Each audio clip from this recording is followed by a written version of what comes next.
If you want to ask questions and chat more with me, don't forget to follow me on Instagram and look forward to more upcoming live streams.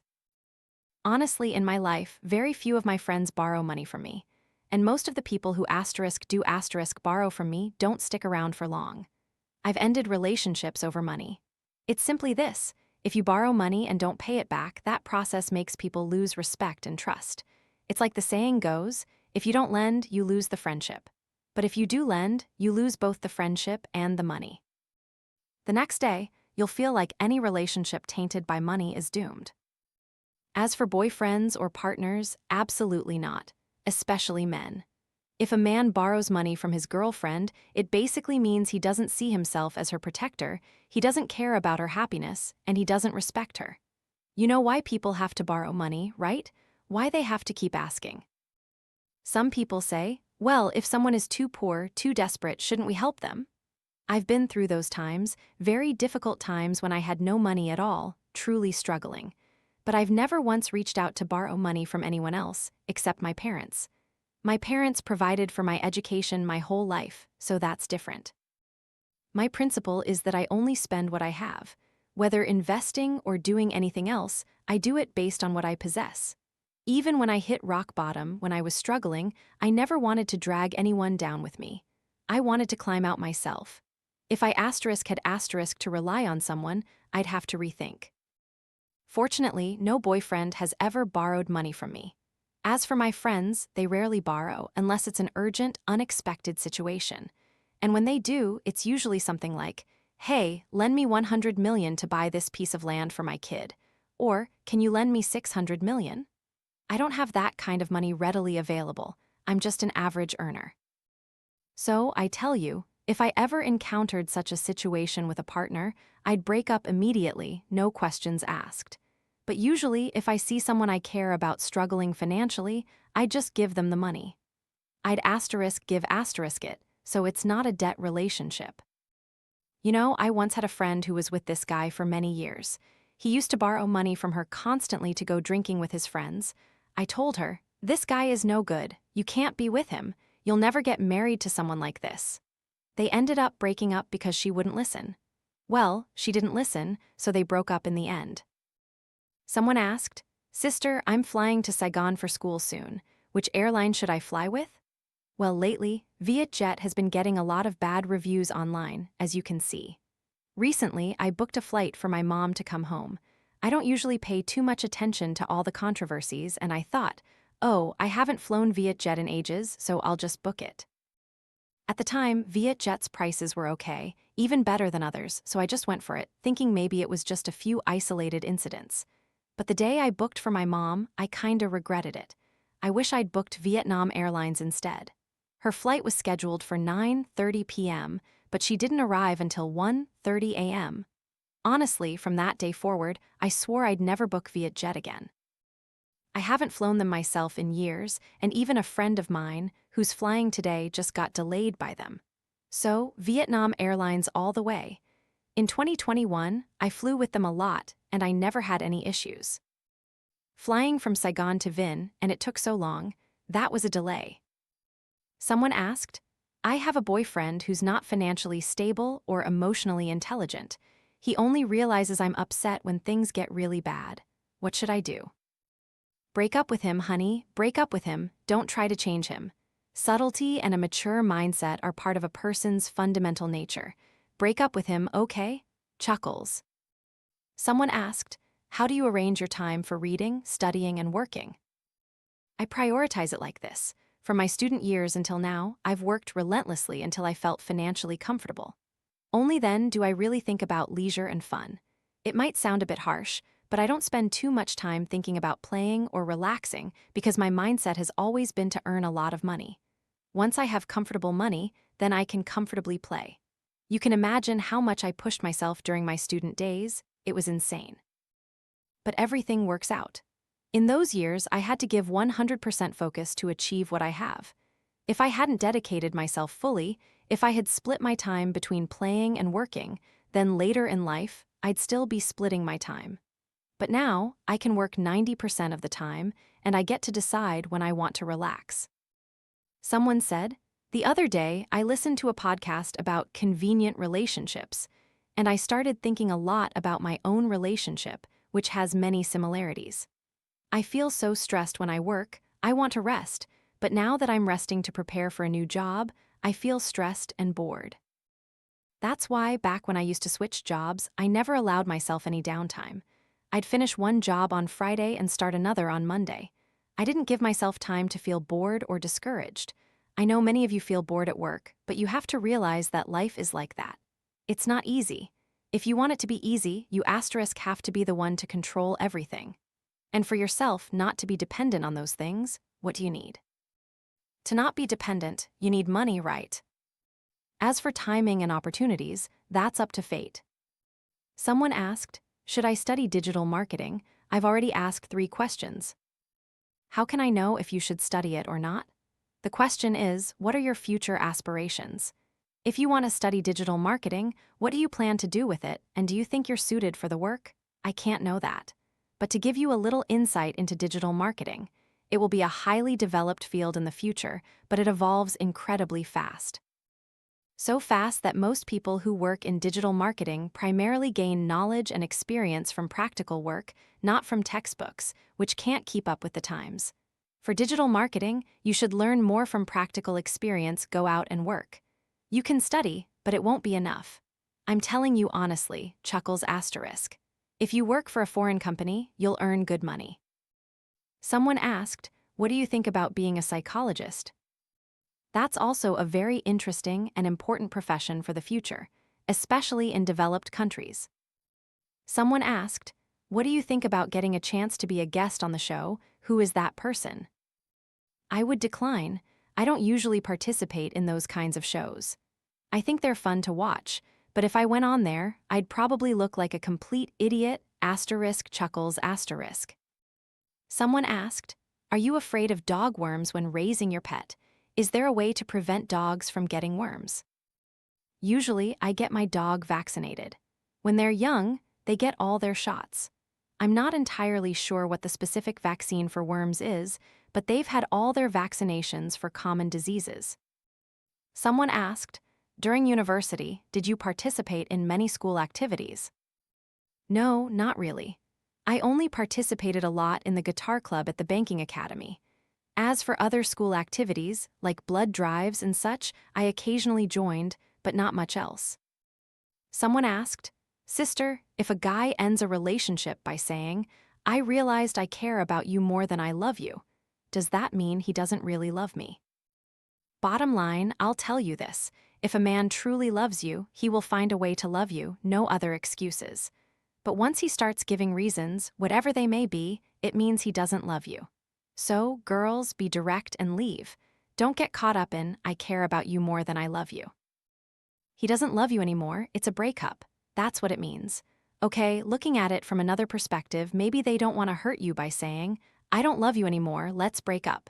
Perhaps they want to keep something for themselves, of course, but saying that phrase just leaves people confused. You could simply say, my feelings for you aren't as strong anymore, I want to break up. That's it. Someone asked, when you meet relatives, what do you say to make the conversation longer? When meeting relatives, there are many ways to extend the conversation. For example, after asking about their health, you can ask about their children. From there, you can branch out to newer topics, like, oh, your daughter is studying in Saigon? What district is she in?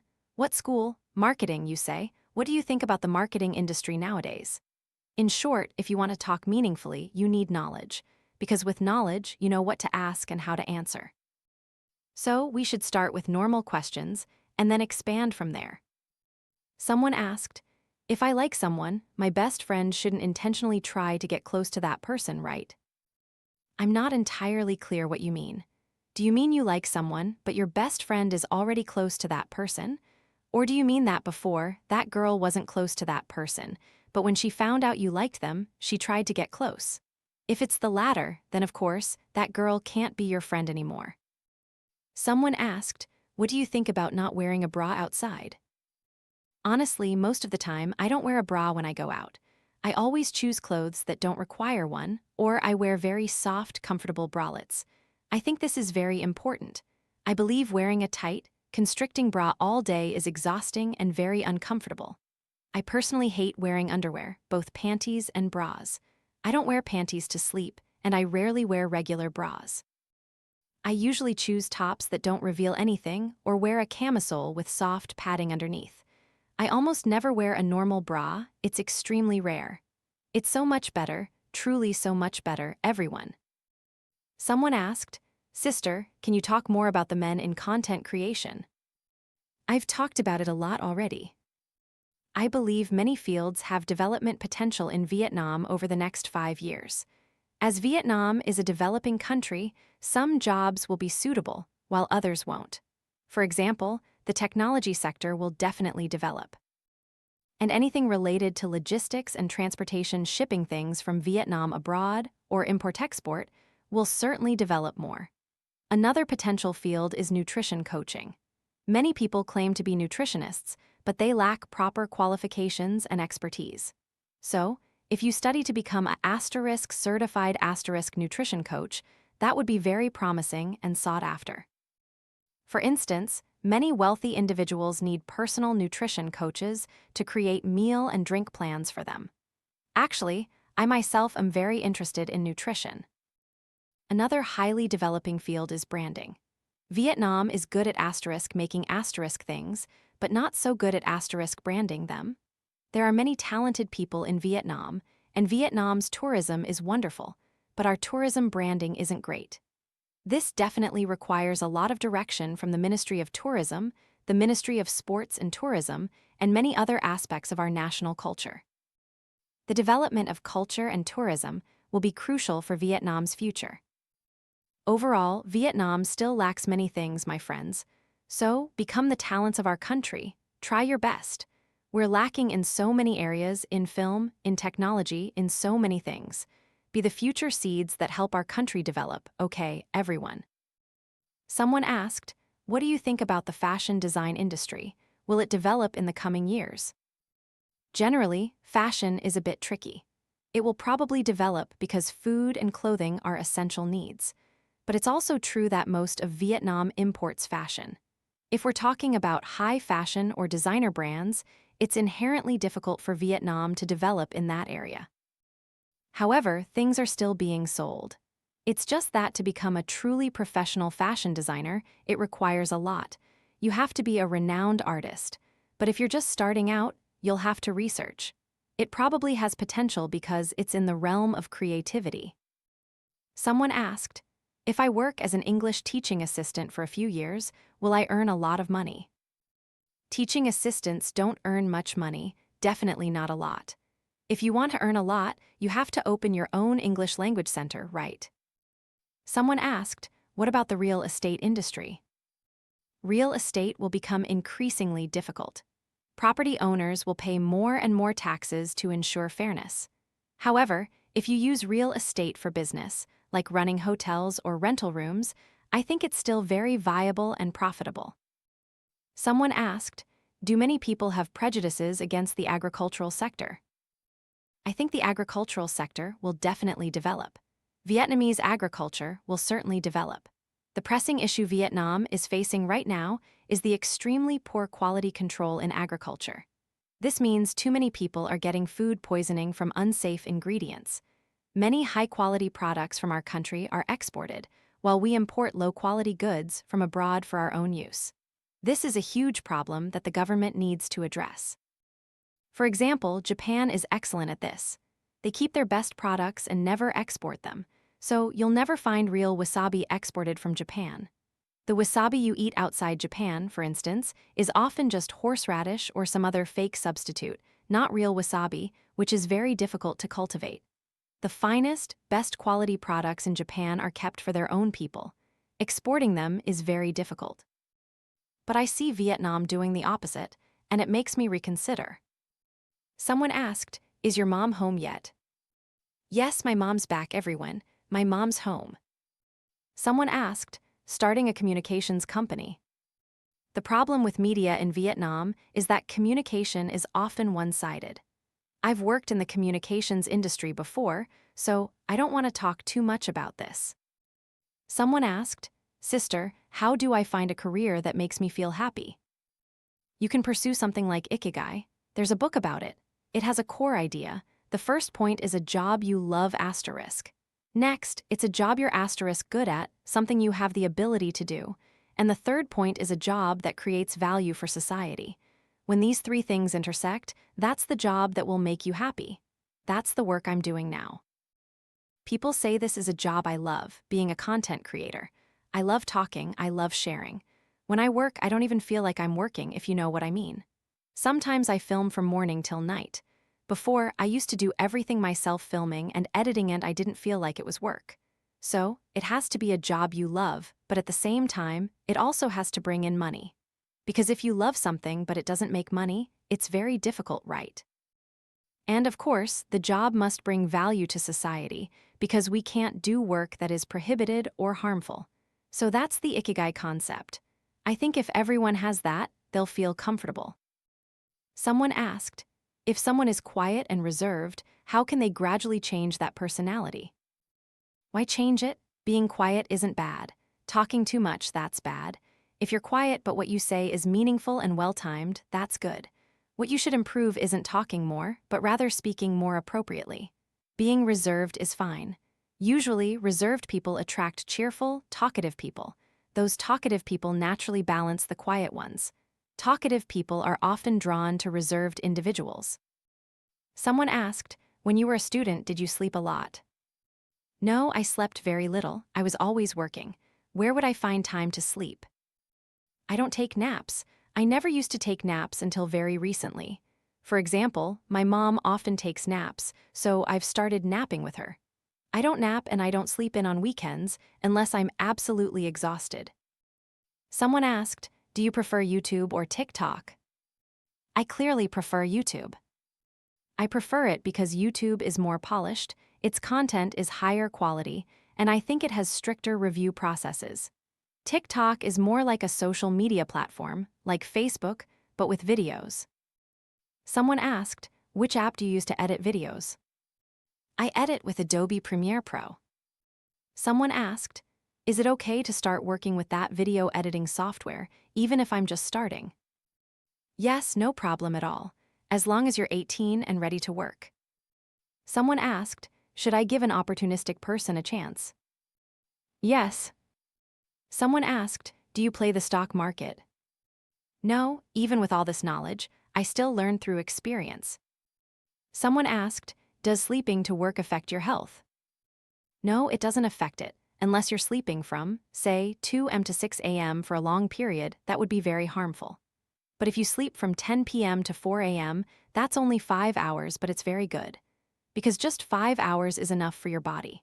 Think about the detoxification processes of the liver, stomach, intestines, heart, and lungs.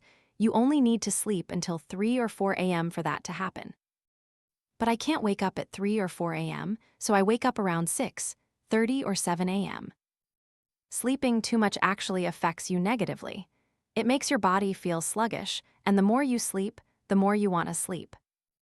Someone said, billionaires only sleep a few hours a day, right? That's true. It's not that they don't have time to sleep or rest. For example, it's not that I don't have time to sleep, it's that I don't feel the need to. I feel it's important to know when to sleep and what to use my time for. Someone asked, during university, should I work to gain experience or focus on studying to get a job later? If I had to choose, I'd say 60% working and 40% studying. I'd prioritize working. Before, when I first started working, I did study, but not diligently. I went to enough classes, but often skipped to work and had friends mark me present, that's the truth. But I made sure not to have to retake any classes to pass comfortably. I didn't aim for perfect, excellent grades in my studies, if it meant I wouldn't gain any real life or work experience. Someone asked, sister, aren't you cooking tonight? No, I'm not cooking tonight. I'll probably eat out. Someone asked, your water bottle is so pretty, can you tell me where it's from?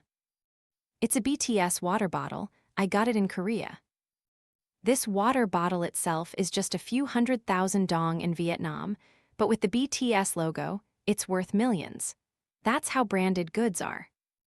Someone asked, Will you save this live stream? I'm not sure if I'll save it. I need to think about it because sometimes during live streams, I say things that might get misinterpreted or taken out of context. I'll have to edit it down first. I don't know yet. But if it's meant to be, you'll see it. If not, then you won't. I don't want to save it and then have things get dug up and twisted, you know. Anyway, I have an appointment now. I'm going to get ready, change clothes, and everything. Thank you all for chatting with me today. It was a lot of fun. Bye-bye, everyone. I hope you all have a great day. I'll do another live stream soon.